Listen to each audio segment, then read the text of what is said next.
नमस्कार, आप देख रहे हैं स्पेशल रिपोर्ट और आपके साथ में विजेंद्र सोलंकी। इजराइल और ईरान की जंग क्या विश्व युद्ध को शुरू कर चुकी है? क्योंकि देखते ही देखते इस जंग में कूदने की तैयारी बड़े बड़े देश कर चुके हैं। अमेरिका, फ्रांस, ब्रिटेन, रूस, चाइना एक्टिव हो चुके हैं और अपने अपने बेड़े को अलर्ट मोड पर तैयार कर दिया है।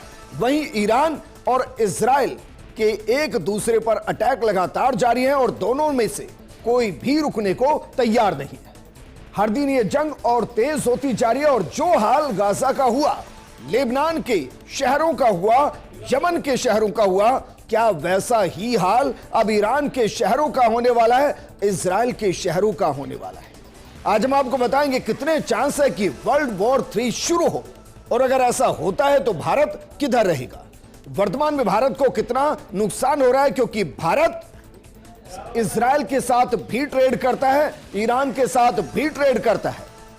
पश्चिम के द्वार के तौर पर ईरान के अंदर चाबहार पोर्ट को तैयार कर रहा है, तो वहीं इजराइल के अंदर हाफा पोर्ट भारत की अर्थव्यवस्था में एक्सपोर्ट इंपोर्ट में बड़ी भूमिका निभाता है और दोनों ही जगह वॉर का असर कितना होगा। इसके अलावा दोनों ही देशों के अंदर भारतीय काफी तादाद में है, सबसे ज्यादा खाड़ी देशों में है। तो अगर जंग की स्थिति हुई तो भारतीयों को कैसे लाया जाएगा और उससे भारत की अर्थव्यवस्था और रुपए पर कितना असर पड़ेगा, आज हम आपको बारीकी से समझाएंगे।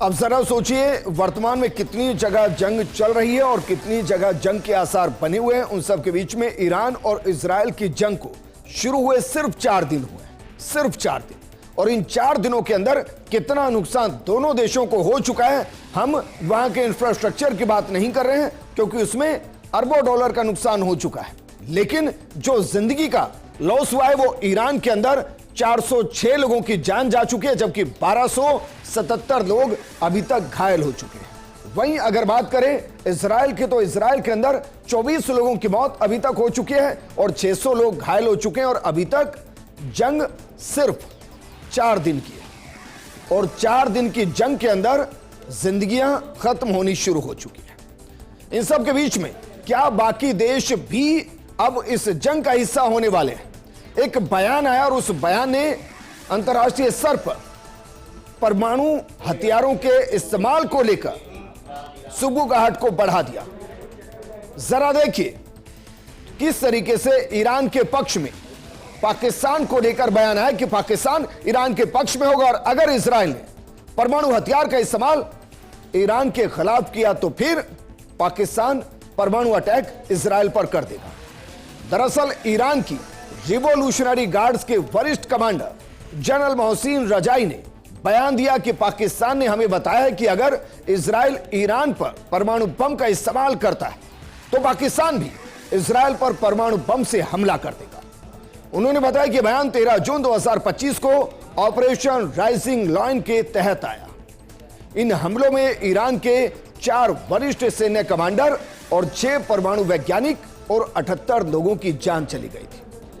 ईरान का यह दावा मध्य पूर्व में चल रहे युद्ध को और ज्यादा जटिल बनाता है, क्योंकि वो पाकिस्तान जैसे परमाणु हथियारों से लैस देश को इस संघर्ष में शामिल करने की कोशिश कर रहा है। लेकिन सवाल यह कि क्या वाकई में पाकिस्तान अमेरिका के खिलाफ ईरान का समर्थन करेगा, क्योंकि पाकिस्तान अपने आप में अमेरिका के लॉन्चिंग पैड के तौर पर इस्तेमाल होता है और इसीलिए जैसे ही ईरान की तरफ से पाकिस्तान के परमाणु वेपन के इस्तेमाल इजराइल के खिलाफ होने के बयान आए, पाकिस्तान ने क्या कहा उससे पहले जरा यह देख लीजिए कि अगर इजराइल और पाकिस्तान के बीच में जंग होती है तो कौन किससे ज्यादा ताकतवर।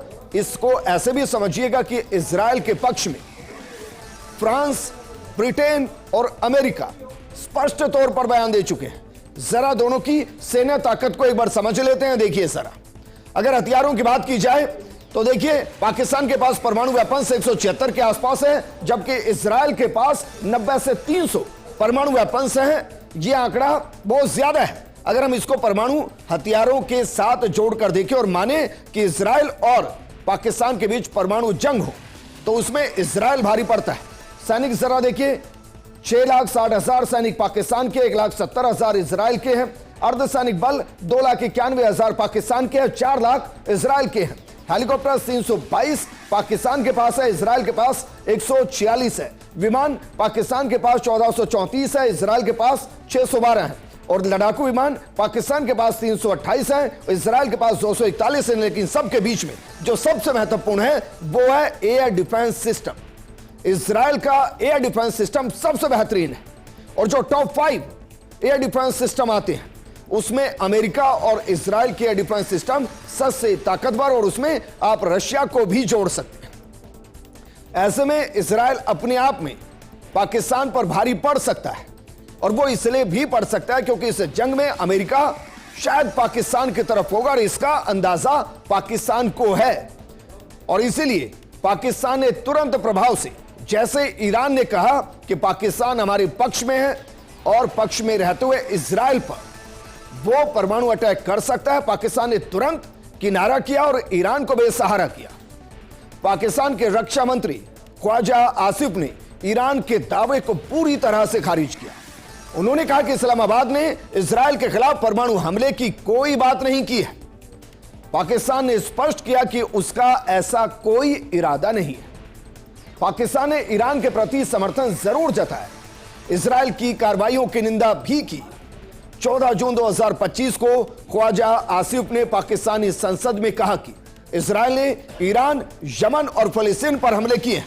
अगर मुस्लिम देश अब एकजुट नहीं हुए तो हर देश को ऐसा ही हश्र भुगतना पड़ेगा।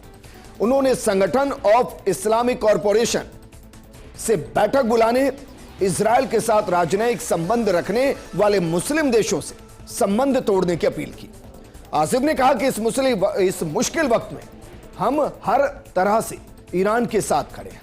ईरानी हमारे भाई हैं, उनका दुख हमारा दुख है। पाकिस्तान ने इजराइल के हमलों को अनुचित और संयुक्त राष्ट्र चार्टर का उल्लंघन बताया।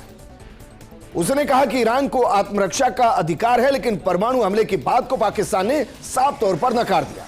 और इन बातों पर मत जाइए, क्योंकि जब फलस्तीन बर्बाद हो रहा था, जब लेबनान के अंदर इजराइल अटैक कर रहा था, जब यमन के अंदर अटैक कर रहा था, खाड़ी देश ऐसे ही बयान दे रहे थे, लेकिन कोई उनको बचाने नहीं पहुंचा। पाकिस्तान भी बहुत रोया, गाजा को लेकर, राफा को लेकर, पूरे फलस्तीन में तबाही को लेकर, लेकिन कभी उसको बचाने के लिए इजराइल के खिलाफ जंग के मैदान में नहीं उतरा। लेकिन क्या वाकई में खाड़ी देशों के बीच में ईरान को अपनी जंग को अपने आप ही लड़ना है? और क्या वाकई में ईरान इसके लिए तैयार है? क्योंकि ईरान बखूबी जानता है कि इजराइल के पास परमाणु वेपन्स हैं और इजराइल ईरान को परमाणु वेपन्स बनाने नहीं देगा। बाकायदा नेतन्याहू ने बयान दिया, और उस बयान के अंदर नेतन्याहू ने पाकिस्तान को भी घसीटा। नेतन्याहू ने कहा कि वो कट्टर मुस्लिम देश ईरान और पाकिस्तान, जो कि इंसानियत के दुश्मन हैं, उनके हाथ किसी भी सूरत में परमाणु हथियारों को नहीं आने दिया जाए। लेकिन दूसरी तरफ ईरान है, वो अपनी आर्मी को तैयार कर रहा है, और जो सबसे ज्यादा इस वक्त चर्चा में है वो है ईरान की बसीज आर्मी। अब ये बसीज आर्मी क्या है, ये कैसे काम करती है, जरा इसको समझिए। इस आर्मी का पूरा नाम है साजमान बसीज ए मोसाज अफीन। इसका निर्माण 1979 में हुआ। इसे रिवॉल्यूशनरी गार्ड के अंदर 1981 में शामिल किया गया। बसीज दरअसल ईरान के सुप्रीम लीडर अयातुल्लाह खामेनेई से सीधे आदेश लेती है, और इस आर्मी के अंदर ज्यादातर नौजवान शामिल हैं जो धार्मिक और राजनीतिक तबके से आते हैं। ईरान के लगभग हर शहर और कस्बे में इनकी मौजूदगी दर्ज की गई है, और यह आर्मी सीधे खामेनेई को रिपोर्ट करती है और खामेनेई के इशारों पर काम करती है। अभी तक ईरान के अंदर यह बसीज आर्मी क्या काम कर रही थी, जरा देखिए, क्योंकि अब इसका इस्तेमाल इजराइल के खिलाफ जंग के मैदान में करने की बात हो रही है। लेकिन अभी तक ये लॉ एंड ऑर्डर बरकरार रखने का काम ईरान के अंदर कर रही थी, मोरल पॉलिसिंग का काम ईरान के अंदर कर रही थी। इसके अलावा सरकार के खिलाफ होने वाले प्रोटेस्ट को दबाना भी इस बसीज आर्मी का काम है। यानी ये ईरान के अंदर विद्रोह को रोकने का काम करेगी और इसके साथ साथ इजराइल को जवाब देने का काम करेगी। लेकिन जिसका जिक्र हमने किया कि क्या वाकई में वर्ल्ड वॉर 3 को शुरू कर चुके हैं ईरान और इजराइल। हम ऐसा इसलिए क्योंकि अमेरिका, रूस, चाइना, ब्रिटेन और फ्रांस इस जंग को लेकर बयान दे चुके हैं और अपनी सेना को एक्टिव कर चुके हैं। इन सबके बीच में भारत किधर है, भारत किसका साथ देगा, इस पर सबकी नजरें टिकी हुई है। क्योंकि जिस तरह से इजराइल के पीएम नेतन्याहू ने भारतीय पीएम नरेंद्र मोदी को पूरे घटनाक्रम की जानकारी दी, वो दोनों देशों के बीच की नजदीक को प्रकट करता है। इजराइल का रक्षा और प्रौद्योगिकी सहयोग भारत के लिए तत्काल दीर्घकालिक रणनीति महत्व रखता है। भारत की रक्षा, आधुनिकीकरण और आतंकवाद विरोधी नीतियां इजराइल पर निर्भर है। इजराइल अमेरिका और पश्चिमी देशों का करीबी सहयोगी है। भारत के अमेरिका, यूरोपीय संघ, यहां तक कि क्वाड देशों के साथ बढ़ते संबंध इजराइल के पक्ष में झुक सकते हैं और इसलिए भारत को मजबूरन एक पक्ष चुनना पड़ सकता है। वैश्विक और रणनीतिक गतिशीलता के आधार पर इजराइल को चुनने की संभावना ज्यादा होगी। हालांकि भारत ईरान को पूरी तरह से त्यागने की संभावना नहीं रखता, क्योंकि चाबहार बंदरगाह और मध्य एशिया में भारत के हित ईरान को रणनीतिक रूप से महत्वपूर्ण बनाए रखते हैं। और इसके अलावा अगर वर्ल्ड वॉर 3 की स्थिति बनेगी तो रशिया फिर अमेरिका के खिलाफ होगा, यानी ईरान के पक्ष में होगा, और भारत रूस के खिलाफ जंग के मैदान में नहीं होगा, क्योंकि दोनों के संबंध अपने आप में बेहद मजबूत है। तो इस स्थिति में हो सकता है कि भारत एक बार फिर से तटस्थ हो, और जो भारत हमेशा किससे कहता है कि वो निष्पक्ष नहीं होता, बल्कि वो एक पक्ष में होता है, और वो पक्ष दरअसल शांति का पक्ष होता है। इन सब के बीच में ईरान और इजराइल में कितने भारतीय फंसे हैं, यह सवाल गंभीर है। क्योंकि जिस तरीके से दोनों एक दूसरे पर अटैक कर रहे हैं, भारतीयों की सुरक्षा महत्वपूर्ण है। सबसे पहले जरा यह देखिए कि ईरान और इजराइल के अंदर कितने भारतीय हैं जिनको वहां से निकाला जाना है। उसके बाद आपको बताएंगे कि दोनों ही देशों के साथ भारत के व्यापारिक संबंध कैसे हैं, कितने डॉलर का ट्रेड होता है और उस पर कितना असर इस वक्त पड़ रहा है। जरा देखिए दोनों देशों के अंदर कितने भारतीय इस वक्त मौजूद हैं। अगर बात इजराइल की करें तो 32,000 भारतीय वहां पर मौजूद हैं। भारतीय मूल के यहूदी लगभग 85,000 के आसपास इजराइल में हैं। अगर हम बात करें ईरान की, 10,765 भारतीय वहां पर हैं। भारतीय स्टूडेंट्स 1,500 के आसपास हैं।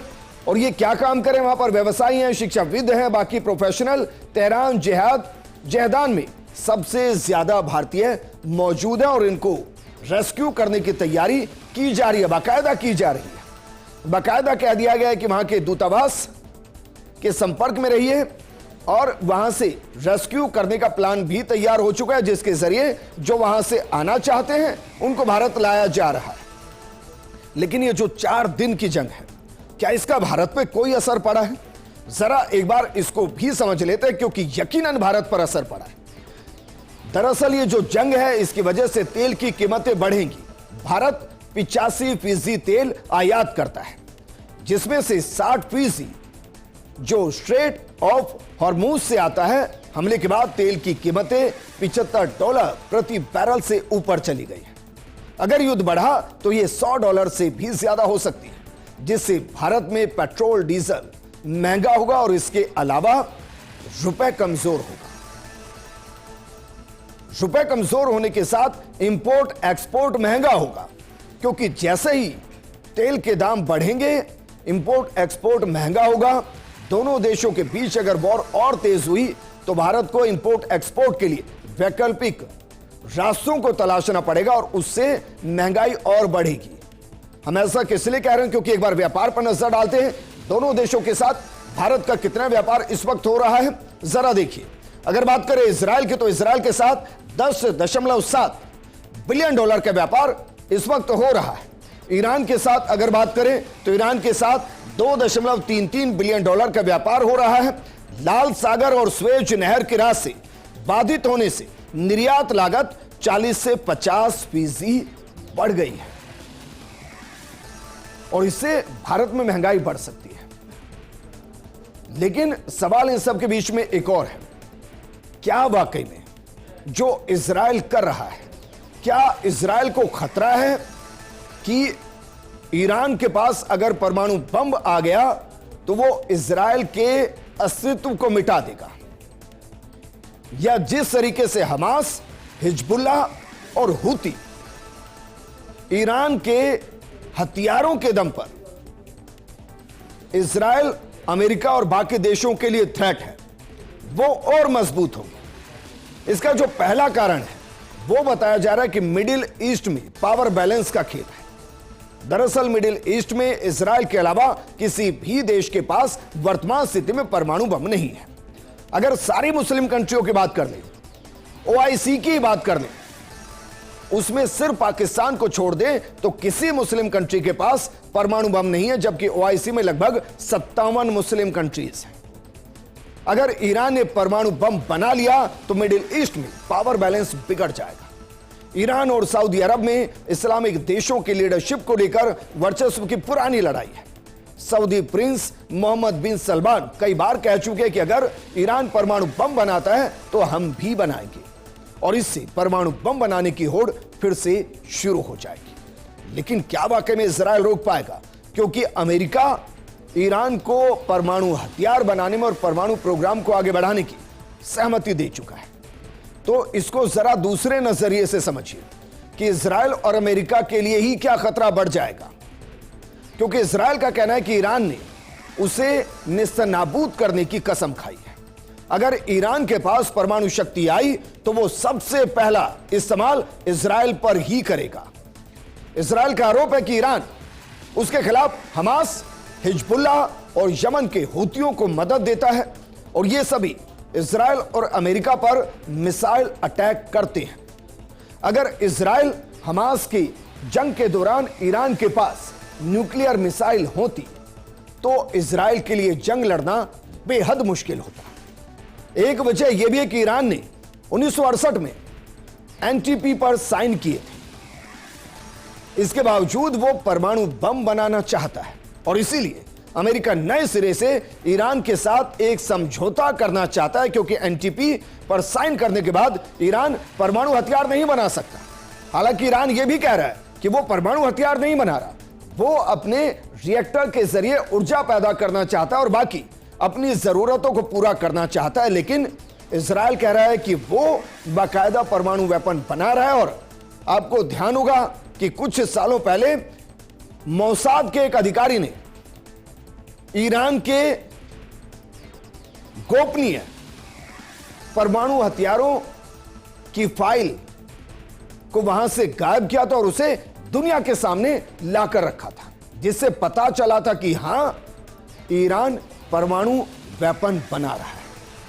लेकिन ये जो 4 दिन की जंग है, इसमें विश्व के किस देश की क्या प्रतिक्रिया आई, जरा इसको भी एक बार देख लीजिए। क्योंकि अभी तक सब तटस्थ नजर आते हैं, लेकिन तटस्थ है नहीं, और ऐसा लग रहा है कि मानो वर्ल्ड वॉर 3 के लिए अभी से देशों की गुटबाजी, गुट बनने शुरू हो गए। जरा देखिए, अगर शुरुआत करें अमेरिका के साथ, इजराइल का खुले तौर पर समर्थन है, लेकिन युद्ध रोकने की सलाह ट्रंप साहब दे रहे हैं। अब ट्रंप पर भरोसा ना तो इजराइल को ज्यादा रहा है और ना ही ईरान को रहा है, क्योंकि एक तरफ अमेरिका कह रहा है कि ईरान परमाणु हथियार बना सकता है, उस प्रोग्राम में समर्थन, दूसरी तरफ वो इजराइल के जरिए परमाणु हथियारों से जुड़े प्रोग्राम से जुड़े वैज्ञानिकों की हत्या करवा रहा है।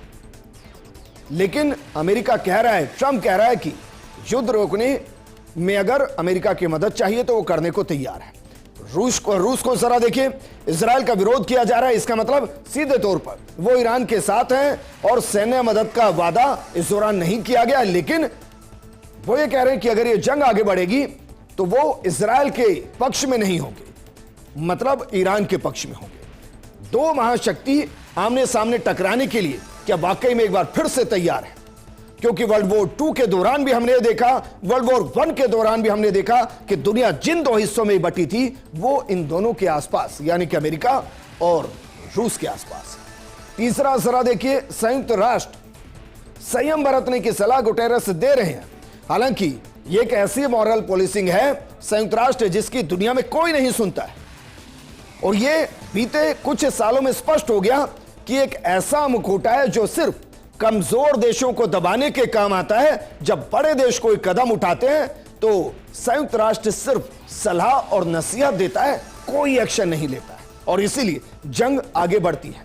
चौथा जरा देखिए, सऊदी अरब और यूएई तटस्थ है। दोनों ही मुस्लिम कंट्रीज हैं, लेकिन तटस्थ है। क्यों तटस्थ है? क्योंकि सऊदी अरब बिल्कुल नहीं चाहता कि ईरान अपने परमाणु प्रोग्राम को आगे बढ़ाए, क्योंकि अगर वो परमाणु प्रोग्राम को आगे बढ़ाएगा तो खाड़ी देश का पावर बैलेंस बिगड़ेगा, और उसको कंट्रोल करने के लिए फिर सऊदी अरब भी परमाणु हथियारों के बनाने की दौड़ में आ जाएगा, और एक ऐसी दौड़ होगी जो बेहद खतरनाक होगी। लेकिन इन सब के बीच में हमले का असर और भविष्य क्या होगा? क्या वाकई में अमेरिका एक ऐसी रणनीति पर काम कर रहा है जहां वो अपने फायदे के लिए दुनिया को एक और विश्व युद्ध में धकेलने वाला है? दरअसल अमेरिकी एयरक्राफ्ट कैरियर यूएसएस निमित्ज आज सुबह दक्षिण चीन सागर से पश्चिम की ओर बढ़ते हुए नजर आया है, और यह जानकारी ship tracking website marine traffic ने दी है। शिप ट्रैकिंग डेटा के मुताबिक सोमवार सुबह यूएसएस निमित्ज पश्चिम की तरफ बढ़ना शुरू हो चुका था, और इसका मार्ग मध्य पूर्व की तरफ था, जहां इस समय इजरायल और ईरान के बीच तनाव और संघर्ष बढ़ रहा है। इस क्षेत्र में स्थिति की गंभीरता को देखते हुए अमेरिका नौसेना की यह चाल रणनीतिक रूप से महत्वपूर्ण मानी जा रही। कुल मिलाकर यूएसएस निमित्ज का दक्षिण चीन सागर छोड़कर पश्चिम की तरफ जाना और वियतनाम के अंदर इसके पोर्ट कॉल का रद्द होना क्षेत्रीय सुरक्षा पर अमेरिकी रणनीति में बदलाव का संकेत दे रहा है। हालांकि अमेरिकी अधिकारियों की तरफ से अभी तक कोई विस्तृत जानकारी नहीं दी गई, लेकिन शायद यह ईरान पर प्रेशर बनाने की एक टैक्टिक है। हमने आपको प्रोग्राम के शुरुआत में बताया था कि कितनी जानें जा चुकी हैं, लेकिन इस पूरे जंग का असर नेतन्याहू के बेटे की शादी पर भी पड़ा है। नेतन्याहू के लिए कहा जा रहा था कि वो गुप्त जगह पर इस वक्त चले गए हैं, लेकिन उनके बेटे की शादी कैसे इस जंग के बीच में रुकी, जरा इसको भी देखिए। इजरायल और ईरान के बीच संघर्ष यकीनन इस पूरे जोर से इस बार चल रहा है। नेतन्याहू ने अपने बेटे की शादी को फिलहाल स्थगित कर दिया है। टाइम्स ऑफ इजराइल की रिपोर्ट के मुताबिक नेतन्याहू के बेटे की शादी उनकी पार्टनर अमित यारदेनी से सोमवार को होने वाली थी, लेकिन ईरान के साथ जारी संघर्ष के कारण इसे टाल दिया गया। हालांकि पीएम नेतन्याहू के बेटे की शादी विवादों में घिर गई है। इजराइल के कुछ सरकार विरोधी लोगों ने पीएम के बेटे की शादी की आलोचना की। उन्होंने कहा कि ऐसे समय में जब इजराइल के काफी लोग गाजा में बंधक बने हुए हैं, तब शादी जैसे माहौल को सेलिब्रेट करना ठीक नहीं है, और इसलिए शायद नेतन्याहू ने अपने बेटे की शादी को स्थगित कर दिया। इसके पीछे की वजह एक और हो सकती है। दरअसल जिस तरीके से इजराइल ने ईरान के टॉप कमांडर्स और वैज्ञानिकों को मारा, शायद इजराइल को डर, नेतन्याहू को डर कि ऐसे शादी समारोह को सीधा ईरान टारगेट ना कर दे। एक बार चेहरे आपको दिखाते हैं, क्योंकि जो सबसे बड़ा जख्म ईरान को दिया गया वो उनके परमाणु प्रोग्राम नहीं, उन चेहरों को खत्म करके किया गया जो वहां के सबसे बेहतरीन चेहरे थे। ये देखिए, ये वो चेहरे हैं। इनमें अली शमखानिया जो कि सुप्रीम लीडर के सलाहकार थे, उनको मार दिया गया था। आमिर अली हाजी जादे एरोस्पेस फोर्स कमांडर, इनको मार दिया गया था। मोहम्मद बगेरी जो कि arm force chief of staff थे, उनको मार दिया गया था। हुसैन सलामी जो कि IRGC कमांडर इन चीफ थे, उनको मार दिया गया था। गोलाम अली रशीद कमांडर, इनको मार दिया गया था। डॉक्टर मोहम्मद मेहंदी साइंटिस्ट, उनको, और डॉक्टर फरीदून अब्बासी दवानी साइंटिस्ट, इनको मार दिया गया था। और शायद इसके बाद ईरान एक बड़ा बदला लेना चाहता है, और इसीलिए नेतन्याहू समझते थे और उन्होंने अपने बेटे की शादी को स्थगित किया, क्योंकि अगर बेटे की शादी होती तो इजराइल के टॉप पॉलिटिशियन, खुद नेतन्याहू, उनका परिवार, सेना के लोग वहां मौजूद होते और ईरान के लिए उसे टारगेट करना बेहद आसान होता। लेकिन जो फ्रांस, जो ब्रिटेन, जो अमेरिका इस वक्त कर रहा है, क्या वो वाकई में वर्ल्ड वॉर 3 की दस्तक है? इस प्रोग्राम में फिलहाल इतना ही। आप बने रहिए फर्स्ट इंडिया न्यूज के साथ, क्योंकि खबरों का सिलसिला लगातार जारी है। नमस्कार।